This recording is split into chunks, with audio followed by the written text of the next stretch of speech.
Revelation 13, I saw a beast rising up out of the sea, having 7 heads and 10 horns, and on his heads a blasphemous name. Now the beast which I saw was like a leopard, like a bear, and like a lion. The dragon gave him his power, his throne, and great authority. That's Daniel 7 imagery, and you're just working right through time, and you come up to Rome. And I saw the beast, the kings of the earth, and their armies gathered together to make war against him who sat on the horse and against his army. Then the beast was captured, and with him the false prophet who worked signs in his presence. So after Rome, you get this composite beast, and it's going to last all the way until they fight against God, by which he deceived those who received the mark of the beast and those who worshipped his image. These two were cast alive into the lake of fire, burning with brimstone. Again, that beast starts from the breakup of Rome, lasts all the way to the coming of Jesus. The time period is the same. So who is this king of the north, little horn, man of sin, Antichrist beast?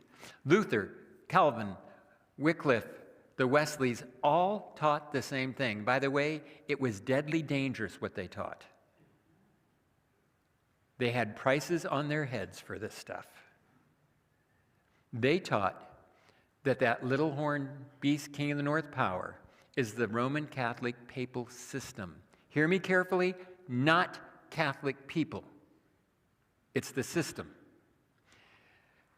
The Bible in Revelation 18:4 calls many of the people within the system his people. If God says he has a people in there, does he? Yes. So we're not talking about all the people, right?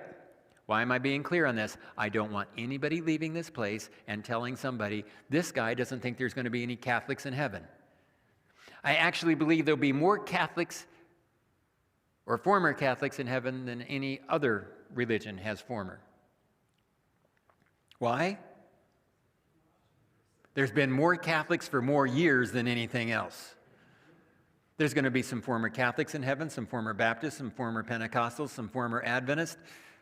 And notice I just called them all former. Why? Because God has, by that time, done away with the barriers. We're all just God's kids. It's going to be wonderful. I am looking forward to it.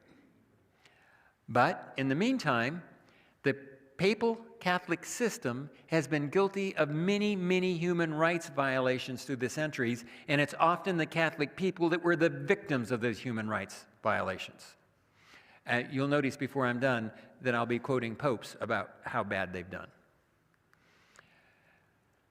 So, number one, from Rome to deliverance, does the papacy fit? Well, you go back and take a look at their popes. They'll claim back to the first century. How many systems are around that were in the first century? Rome's long gone.